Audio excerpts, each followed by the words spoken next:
Hey, what's up guys? Alex here with a new video, and today I want to cover 3 photojournalists that captured these 3 images this past weekend. I gotta start off by saying this video is not meant to be a political video, but it's meant to cover these 3 photographers: Evan Vucci, Doug Mills, and Anna Moneymaker. What a cool name. These photographers captured these 3 iconic photos this past weekend, and I want to talk about how they did it and answer the question, does gear matter? So with that said, let's kick things off. I do have my iPad here because I do want to share a video. One of the photographers, Evan Vucci, actually had Ray-Ban Meta glasses and recorded his perspective as moments unfolded and how he captured these moments. So I would love to kind of share that video. I'm going to share my screen here and kind of break down what he is doing, because this is photojournalism at its finest.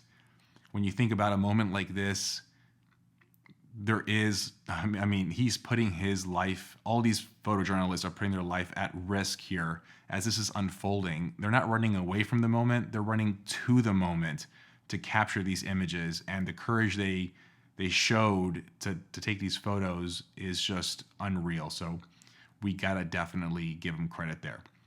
With that said though, let me go ahead and start playing this video and we can kind of break it down. So first of all, you're going to see here, again, Evan Vucci is shooting with 2 A9 III bodies. One body looks to have, from the looks of it here, the 50mm f1.2, and his second body will have the 24-70 2.8.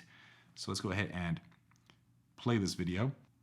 So here you're going to see he's taking photos with the 51.2 on stage. It's just a normal day. And here you're going to actually see him switch to his second body, which is the A9 III again with a 24-70. And now the events are unfolding. You can see him capture the moment. Again, he is having just the awareness to understand where he's at and what's unfolding in front of him. Reminder, there is chaos around him as this is happening, and he is just locked in on the moment to make sure he's capturing it. Another thing to point out, this is a very bright situation, and you can see from his perspective here, the screen looks very dim. Again, this is bright sunlight, so he's probably not able to truly make out his framing. So here, he's relying on his camera's autofocus to make sure it's nailing the shot. And we're going to talk about that in a little bit, because that is super important to nail these photos. But as the video kind of unfolds, you can see that he automatically starts repositioning himself to the right-hand side, and again, he is just snapping photos away. Here you can see, this is, again, another part about gear. He is using the tiltable screen so he can start composing his images. In a lot of videos, people complain about, the new vlogging screens cameras have because they're not photocentric. Actually, in my previous Leica videos, people complain that the Leica now implemented a tilty screen and it's not cool. Here you see why a tiltable screen is extremely important. In this moment, if he had a vlogging type screen that goes to the side, composing accurately is extremely difficult. Having it kind of centered to the camera the way a tiltable screen is here is super important for him to nail his composition, and you can see him using it. So these screens, the way they rotate, the way they tilt is important for photographers. But again, you can see here, he's just snapping away, capturing moments. The buffer of the A9 III is probably helping here. Also just having that reliable autofocus. He has the camera above him, he's just snapping shots. And here's the most impressive part. So as he's taking pictures, he has the awareness to head down to the right side of the staircase, because he knows they're going to be escorting Donald Trump down there. And he just kind of, you can see him, I think that's Anna Moneymaker in front of him. You can see him go around her and get himself in position to capture this iconic photo. Again, it happens within a millisecond. And if he doesn't have that awareness to move, to capture this moment, he does not get that photo. And let's go ahead and kind of continue here. Here is, I think, the moment where he snaps the iconic photo. And just like that, he continues to take photos. So it looks like, for the most part, he was shooting at 24 the whole time. Or actually, looks like he had it at 35. And right here, he recomposes to 24. And he's just snapping pictures away. So, you know, we talk about this with athletes all the time. When you look at an elite athlete, they just know where to be at the right time. They know how to position themselves in the field, the court, to make sure they put themselves in a position to score. Here, you can see that Evan's experience, his instincts, are beyond impressive. He knows when to move. He's following the action unfolding in front of him. He has that instinct. And seeing it in action is super impressive. And I'm going to just be on the lookout for interviews with him and kind of him describing the moment. Because again, to reiterate, he is putting his life at risk here. He is running to the danger to capture these moments. So not only is he running to the danger, he's having the instincts to know where to move and where to be and position himself to capture these photos. Now, I mentioned Doug Mills and Anna Moneymaker. They don't have a point of view video like this to share, but they also had that same instinct. The shot Anna Moneymaker took, kind of framing it in between people because she had no other option, and capturing this photo here that I'm showing you on screen, to have that awareness again in that type of super stressed environment is beyond impressive. And Doug Mills, he took this photo, which is again going to be iconic, of the bullet before it hit Donald Trump. And he shot this photo at 1/8,000th of a second on the Sony A1 with a 24mm f1.4 lens at 1.6.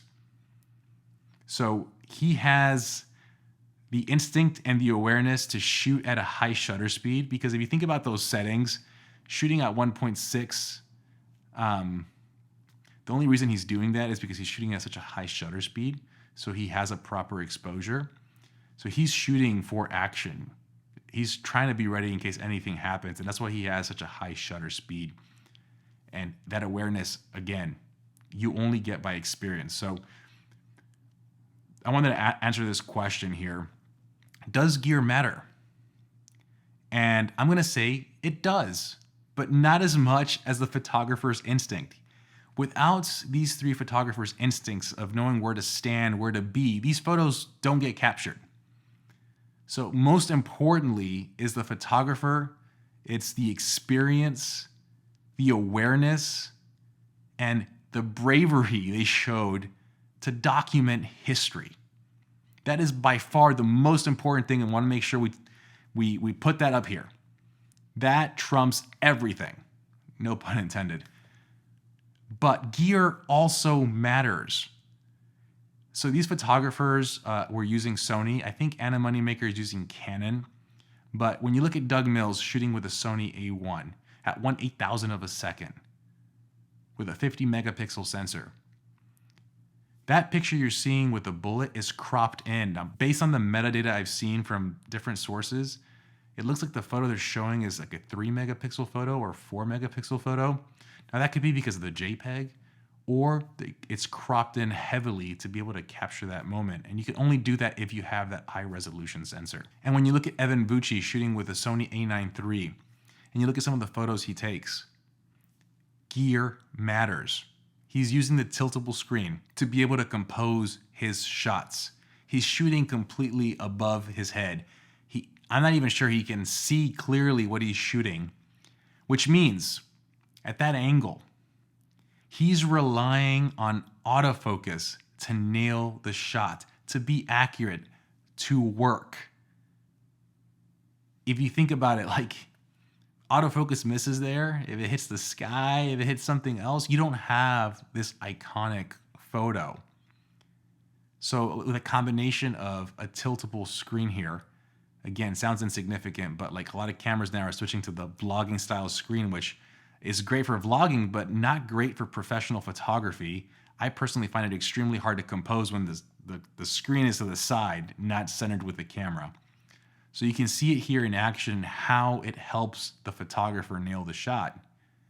But also, like I mentioned, more importantly, reliable autofocus. Here in this moment, there's so many things to worry about and think about. The last thing Evan's thinking about is my AF working? Is it locking on? Is it tracking? He is trusting his tools to work. And in these situations, the Sony A9 III, the Sony A1, they delivered. And I also have to note, YouTubers talk about color science and Sony's colors aren't good and Sony's colors this and Sony colors that. Nobody's talking about the colors here. The Sony colors here are totally fine and will live in history just fine. So when you think about it, when you think about the gear perspective and you think about us kind of nitpicking at times on the color science and this and that, when it comes down to it, you can see here that necessarily doesn't matter as much. So, what are y'all's thoughts? Like I mentioned, this video is not meant to be political by any means, just more covering this incredible showcase of photojournalism. The 3 photographers I mentioned, just bravo to them. And there's even more photographers I didn't cover here that have taken some iconic photos this past weekend. I just wanted to focus on these 3 images because these 3 images were the ones that just stood out to me the most. I think in the coming days and weeks, they will probably be doing more interviews. And what's crazy is they're back at work today. This happened this past weekend. They put their lives at risk. These photos got posted, they got shared, and they're right back at it today like nothing happened. That's what photojournalists do. So we are lucky to have photojournalists in the world documenting what's happening in the world, showcasing this type of bravery, and now with the power of technology, getting to see their perspective and point of view. So that's extremely powerful for us viewers and us photographers as well, so we can learn from them. But what do you guys think? Hopefully you guys enjoyed this breakdown, a little bit different from what I normally do, but I wanted to share my thoughts and opinions here because these images were extremely powerful and we have access to the behind the scenes. As always, guys, hopefully you enjoy this video. Please hit the like and subscribe, and I will see you on the next one. Have a good one, guys. Peace.